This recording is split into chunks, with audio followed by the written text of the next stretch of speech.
Hey guys, welcome into another episode of 410 Sports Talk. James Haskell here with Glenn Martin, and I'm fired up about this topic that we're going to talk about today. And this is like our third video as this offseason has been evolving that we've kind of touched on this topic. We were talking about running backs and the running back room for the Baltimore Ravens. Gus Edwards, one of my Ravens favorites, Gus the Bus, just had a local interview with local media. Had an interview with local media. And, of course, they asked him a lot of questions that we want to know answers to as well. And so we're going to kind of address those things. A couple of things that the premise of this is based on the fact that Eric DeCosta has seemed to lean towards the idea of keeping four pure running backs. I'm not talking about Ricard. I'm not talking about Steiner. I'm talking about Gus Edwards, Justice Hill, Mark Ingram, and obviously J.K. Dobbins. Yeah. So based on that, and the fact that we have a running quarterback, I think it's important to have this conversation and figure out what that looks like if it's possible, and what Gus thinks about it, I think is important as well. Yeah, no doubt. I think it's going to be interesting to see how how they follow up a season in which they just broke the rushing record. How can they best that season, or will they even look to best that, or will they transition their offense in a different direction, and then how do they add a guy like J.K. Dobbins, who's coming off a college season in which he had 301 carries and ran for over 2,000 yards. So it's going to be interesting to see. But I just want to preface this by first going over a few numbers from last season, just to give everybody an idea of what kind of carries it took to get to that record-setting pace. Lamar Jackson carried the ball 176 times for 1,206 yards. Mark Ingram had 202 carries for 1,018 yards. Gus Edwards carried the ball 133 times for 711 yards. And Justice Hill, 58 carries for 225 yards. So, with a total, I believe that's 569. I believe that is. I think that's right.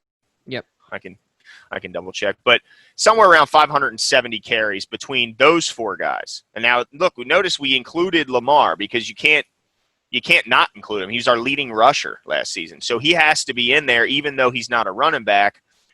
When you're talking about dividing up those carries, so if you already take that those four guys, Gus, Ingram, Hill, and Lamar had 570 carries, how many more will those carry numbers go up with the addition of Dobbins? Or if they don't, then who's losing some of their carries to give to Dobbins? Yeah, there's so many questions within the running back room, and I think that's a great one. Unfortunately, and I hate to say this, obviously, I think Ingram's going to give up some carries. I think everyone's going to sacrifice some carries to fit Dobbins in, but I think that Gus will be the main contributor to, or the lack thereof, like the opposite of that. He's going to be the one sacrificing the most amount of carries. Something I think that will be interesting to see is not overall carries necessarily, but also the usage of Ingram, right? So I think his overall carries will go down, and I think Dobbins will be given, I don't know if he's going to go over 100. I don't know. I mean, what these guys are going to average around each of them individually. But knowing that, or at least acting under the assumption that those four are going to be there, I think Mark's numbers will go down the most. But I think that we learned from last year. I mean, he's an older back. While he's a power back, he doesn't have a ton of wear on him because he's had the benefit of being in a two-back system a lot of his career. He was injured at the wrong time, and we want to try and avoid that for next year, right? Yeah. So I think that his numbers will go down Gus's numbers will go down the most, and then Mark. So Gus had 133 attempts. Mark led the team with 202.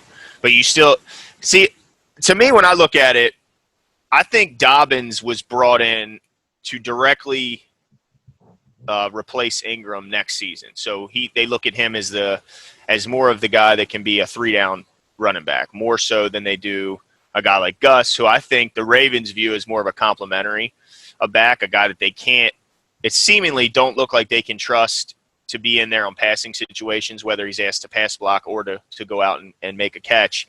It doesn't seem like they really want him in that role. So to me, I think Ingram ends up ceding the most carries in a sense, just because he had 70 more than Gus did. And I think you're right. I think the most important thing for the Ravens will be to make sure Ingram is healthy when it matters most, which is the postseason, when teams are hopefully going to have to be coming through Baltimore to get to the Super Bowl, and you want your power running back, you want your bell cow to be available in those late in the winter times where it's cold and guys don't want to have to deal with this crazy run attack that the Ravens put on you. You want him healthy when it matters most. But so I think Dobbins is here to take a lot of carries from Ingram and Gus as well. But I don't know how in the world Hill's attempts or Hill's contributions increase. When I look at the numbers, he had 58 attempts last year. He had 8 catches. How do either one of those numbers increase when you add a guy like Dobbins who seems to fit us so perfectly? Even though he hasn't carried a ball for us yet, I mean, he seems to be the perfect fit for the Ravens. So how is it that Hill can see any increase in his productivity? Yeah, I don't know, and that's a really great question because that's something you have to add into the formula. We've seen a lot of our listeners and a lot of Ravens fans clamoring for this potential turning into production as far as Justice Hill goes. They want to see what this guy's made of, and we've heard so many things about his open field ability and his quickness and this, that, and the other. But to me, he's a gadget back, right? And not a super productive gadget back yet, just because he hasn't got a ton of clock. So that's going to be a really interesting one as well. Man, all this is going to be tricky. The other thing to consider is that, like you said, I mean, seemingly they can't trust Gus in certain scenarios, which is insane to me. But they also, this is something you brought up when we were talking about this before the show started. There's no way that they don't have Gus on the team this year, right? Like, there's no way that they can do that and feel good about themselves. Don't you agree with that? Yeah, I mean, I don't know how, even if there's a redundancy by keeping Gus Edwards to some degree, I don't know how the Ravens could sleep at night cutting Gus Edwards and keeping Justice Hill, simply because Justice was a draft pick, a 4th-round draft pick, and Gus was undrafted. That's the only reason that you keep him, because, yeah, they always say Justice Hill is this, that, and the other, but he's only been projected to do these things. He's never actually done it. He's projected to be a make-you-miss pass-catching guy who you want to get in space and he can make something happen after catch or something. But he's never actually shown the ability to do so other than in college. So you can pull up his college tape and that's great. But he just never has done it. I mean, he averaged under 4 yards a carry last year for a Ravens team that was the best running team in the history of the league. He didn't even get to 4 yards a carry. That's like the bare minimum of what you want as your back is 4 yards. He got to 3.9, whereas Gus was at 5.3. So even if you, like I said, there's that redundancy of Gus being a pretty much solely a power back, and Ingram certainly has that element to his game, and I think Dobbins will as well. I don't know how you could cut Gus Edwards and keep Justice Hill. So, yeah, I have to agree with you. Now, at the same time, I don't know how Gus can get to the 700-yard mark that we saw him get to last year if they're going to keep Dobbins and Hill. Now, if they cut Hill, then they have a shot. But, I mean, I don't know. I feel like Dobbins has enough explosive ability, enough of that home run threat that you don't need the speed that Hill brings. And other than speed, I don't know what else he contributes to the room. So to me, if you were going to cut one, I would cut Hill. But if we're going to go on the premise of they're keeping all of them, right?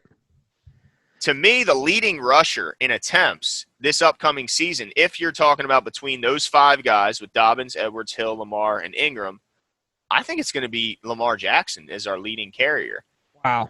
And this is after me saying I think his carries will go down from 176. But to me, he's the most important one as far as a guy that has to have a minimum, because without that threat of Lamar pulling the ball out of the stomach of the running back and tearing off to the left or the right and getting big yards around the outside, it changed with him being that threat is what causes the deception of our offense. Is what causes running backs to not have to worry about first contact until they're through and past the line of scrimmage.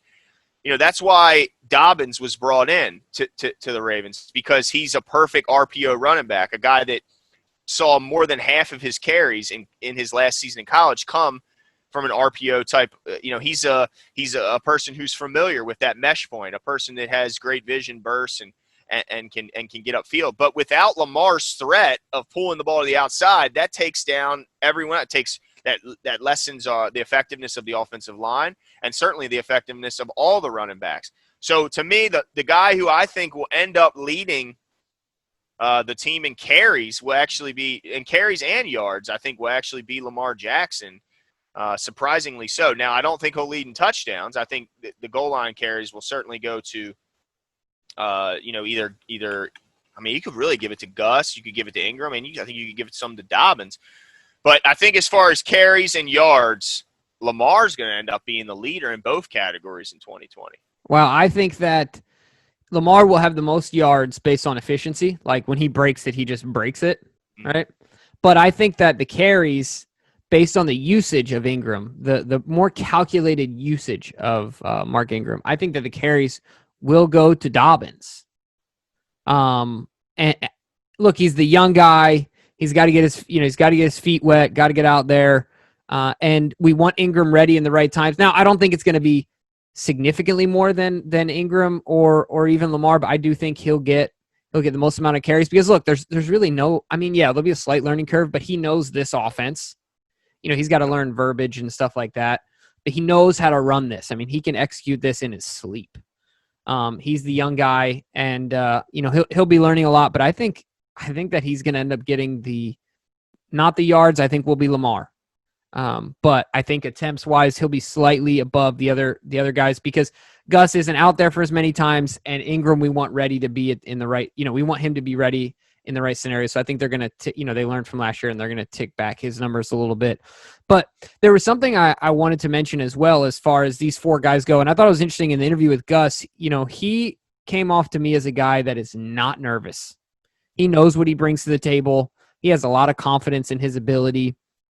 And he seems sold. He seems to have been told by the coaching staff that they're committed to making this four-headed monster work. And I honestly think that I agree with you to where they're going to carry they're going to carry the load this year, like those four, as in they're going to have a little bit of a redundancy there. But you have to look at the long term because I think after this year, Ingram is gone.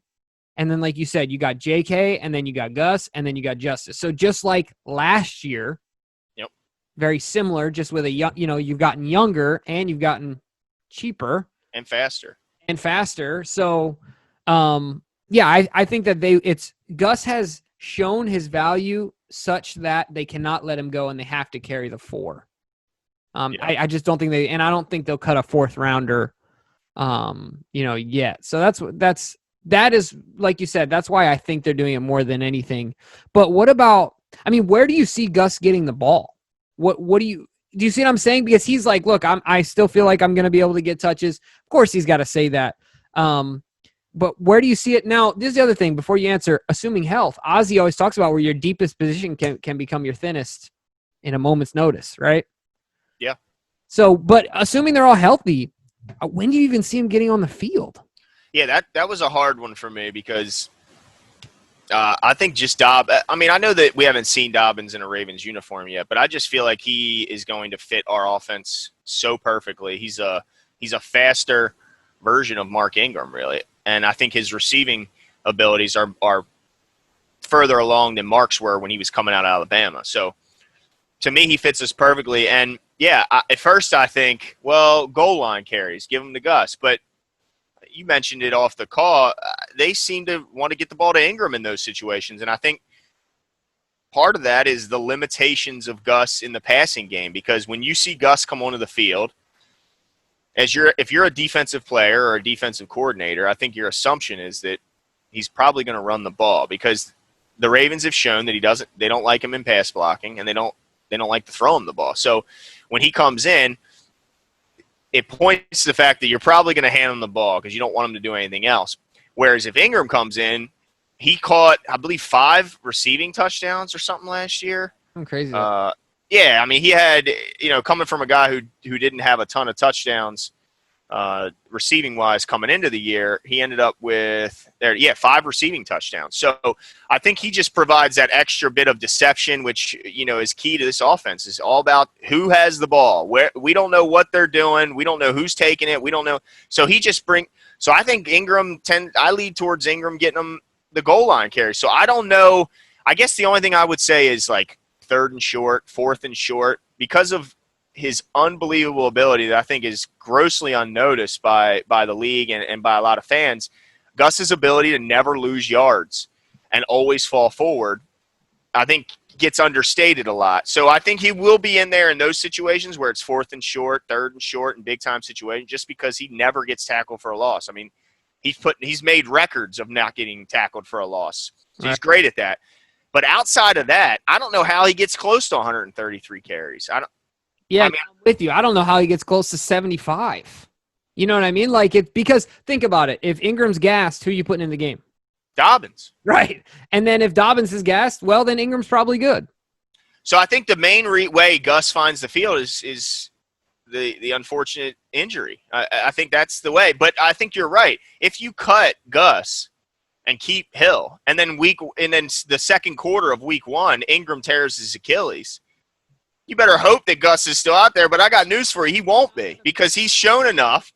Right. He's averaged over 5 yards in his career. I mean, he's shown enough to where a team will certainly at least pick him up as a power back and change a pace back to their starter. But I think he's shown enough to where he can be a bell cow for a power running team, like a Titans team that maybe has some worry that what if Henry gets hurt. Dude, I could see him going right up to New England, man. Sony Michel's got that foot injury. Gus, I don't think Belichick would let him sit there for more than 5 minutes. So there you go. So I think you have to have Gus make the roster just because of the fact that Ingram and anyone, I mean, even if Ingram never got hurt, there's that possibility that he could get hurt, and you don't want to go into a game with Dobbins as I think you'd be fine going Dobbins as your 1, but you don't want to go into a game with Justice Hill as your primary number 2. You just can't. Now, the other thing you got to think about, look, I'm a homer when it comes to Gus, right? But we saw strides. The thing that's incredible to me is that in the preseason, as an undrafted rookie, if you remember, he stood out, but as far as production, had zero wiggle. I don't know if you remember how raw he looked as a running back in that preseason. I remember thinking, look, this guy is making things happen. Like his numbers were good, but dude, oh my goodness, he would look so stiff, right? Yeah. And just a straight up rectangle. You know what I mean? He was just not moving great. And then as the season went on, he got called upon really when Lamar, him and Lamar, their rise worked together. But year 2 of Gus, which is really only year 1.5, because he only had those 7 games or whatever where he was a feature back, he still showed more progression. Now, I hope that he comes into this preseason, because last year, look, he had considerably more wiggle. The way he was finishing runs last year and beating guys at the second level with speed and lateral movements never would have happened in year 1. Never. So who knows? Maybe he comes into year 3 technically, but he's able to do whatever it is to gain trust and say, look, I can pass block better. Look, I can catch better, enough to where he can justify some more plays on the field. It's going to be really interesting. I tell you what, man, I ride with Gus. Like I really like I like old school running backs. I like that type of football. Yeah. Reminiscent of Jamal Lewis. Just give him the ball and 3 yards and a pile of dust and do it over again, So I'm really interested to see what happens. He seems really confident that the coaching staff has made it clear to him that they're committed to making this work. Yeah, well, he's a positive guy, and I don't really see what else he could have said. I don't know if there was you kind of have to say, that you're confident in your abilities and this, that, and the other. But I'm sure there was a part of him when he saw Dobbins get drafted where he was a little disappointed. I mean, he's no dummy. He understands that it's a numbers game, and unless there's an injury, his carries are going to go down. There's no doubt about it. But at the same time, he's got to be confident when he looks at his first 2 years, especially as an undrafted guy. He's got to be pretty proud of his rushing number. I mean, if you look at just look at Pro Football Focus, just running grade, he graded better than Mark Ingram. Just running the ball slightly, not much, but slightly. Now he graded way behind in stuff like pass blocking and catching the ball in the backfield and all that stuff. He graded well behind, but so he's got to feel good about just, look, I at least carved out enough of a niche where I know I'm getting a job. I'm not going to be, as long as I keep working, keep getting better. You mentioned the strides he's made.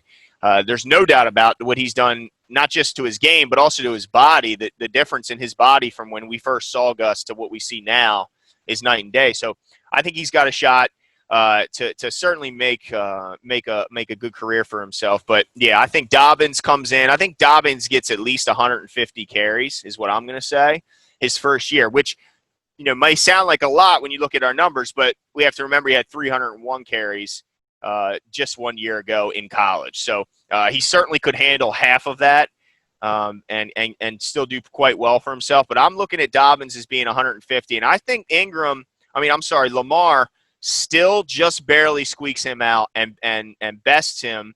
So I'm gonna give Lamar around 160 carries, so just slightly above him. But I know we don't like to predict injury, but I just have a hard time looking at Ingram and thinking he's going to make it through a full season. So that's another reason why I dropped his carries substantially. I think he gets over 100, but not a ton over 100. I'm going to say around the 120 mark. And then I think your boy Gus takes a pretty big hit, unfortunately, in his carries, and he's, like you said, around 70 or so.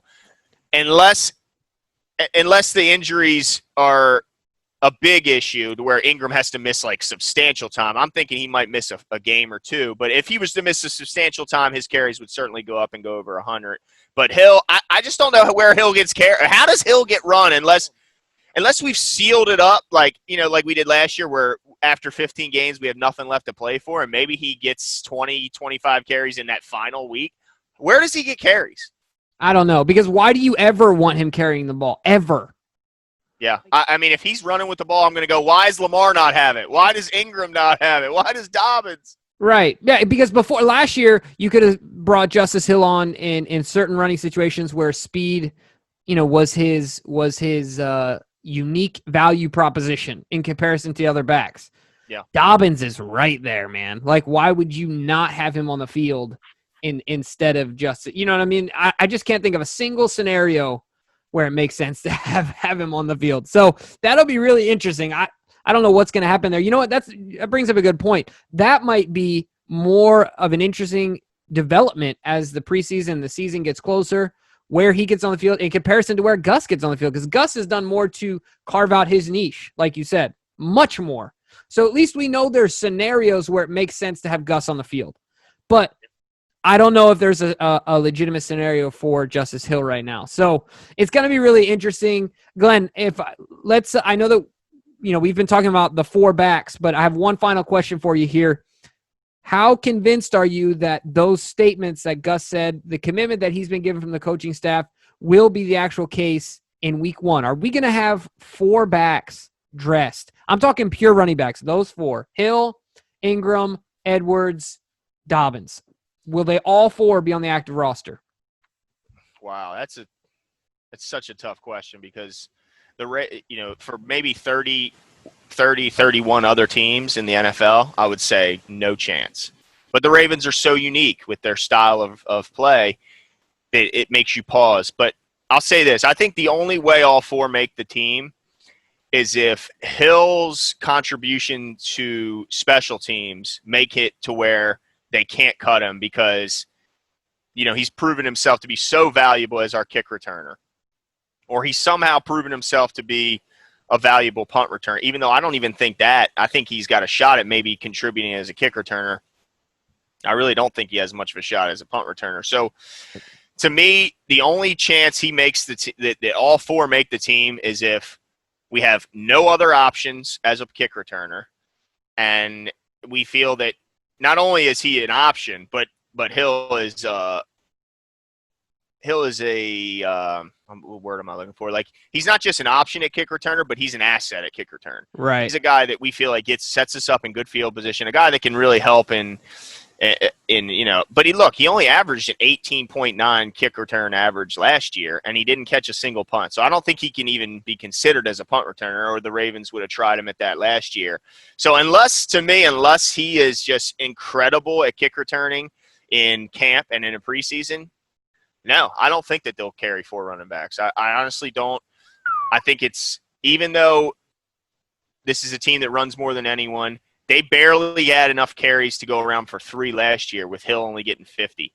How in the world can they add a bell cow like Dobbins and then still have a whole and not cut any of them? I just don't know how it's possible. So to me, although Eric DeCosta said that, I don't remember the quote exactly. I wonder if he can kind of use Ricard is a running back. If you know what I mean? Like, I wonder if he can say that, because a lot of times they consider the fullback as just a part of the running back room. And then they could say, well, look, I did keep 4. I kept Pat Ricard, and he's a Pro Bowler. But as far as 4 true running backs, I'd be surprised. Yeah, I'm with you. The more I think about it, I don't think I could disagree with you as much as I'm trying to think of a way to. It's really hard to envision, as unique as we are. That would be you're giving up a position, that the roster spot that could be much more valuable than a guy that's going to get 20 carries in a season and an emergency punt returner. Yeah, and then they talk about best player, and that's just not just the draft. You'd think that best player mentality stretches into the regular season. And how can you cut a guy at another position that you view as a better overall player just to keep Hill because he was a 4th-round pick? Now, how much of that, well, he's a 4th-round pick pride, and like, how much of that do you think would weigh on that decision? Like, do you think it would honestly be, well, just because he's a 4th-round pick from a couple years ago, that he has to make the team? Yeah, that's a really good question. I like to lean towards no. I hope that it doesn't. And I realize there's there's technicalities there and other consequences to getting rid of him in comparison to an undrafted guy and things of that nature. But at the end of the day, the coaching staff puts on the field the best 50, the best team, period. Yeah. They don't care where you're from as far as school goes. They don't care where you got drafted. It doesn't matter. Now, that's the difference between, of course, like you talked about, the front office in comparison to the coaching staff, where their mentalities are different because the GM is looking at things from a more macro perspective, where the coaches just focus on field performance. But I think at the end of the day, if John said, look, we need this roster spot, it is what it is, I think they're going to. You'd think that, but let's remember the Justin Bethel decision last year. I think if you asked John Harbaugh his choice, he would have certainly kept Justin Bethel, considering his view of special teams and the importance of it. And it's pretty much a consensus that Justin Bethel was, if he wasn't the best, he's certainly in the conversation of the best special teamer in the league. And Eric DeCosta, he trumped him and said, no, we're looking for the future. And we're going to cut a guy who I know that can help you win now for the possibility of a future comp pick next year. So I just wonder, like you mentioned, the difference of coaching staff's mentality versus a front office, the difference of win now, which is a coach's mindset, should be every season, and then the fact that it's the responsibility of the general manager to also look ahead. It's really interesting. But I'll say this about DeCosta: he seems to be more willing to separate himself from past draft picks if they didn't work, than Ozzie ever was. I mean, this guy is quick to move on from a player. I shouldn't say quick, but much quicker to move on from a failed draft pick than Ozzie ever was. So I think there's a shot. But man, if they freaking cut Gus Edwards and keep Justice Hill, I'd be disappointed. Yeah, no, I'm with you too. There haven't been very many days where I've been disappointed in our front office. The Anquan trade made me sad. Some other ones, but yeah, that would be up there for me as well, because I'm a Gus guy. But let us know what you guys think. And last thing I will mention, who knows, maybe a trade request comes along. I mean, if you're getting a 5th rounder for Gus, you got to take it. Right, you can't leave it on the table. But let us know what you guys think. Make sure to subscribe. This isn't a repeat. Make sure to subscribe, and we'll talk to you guys soon. See you.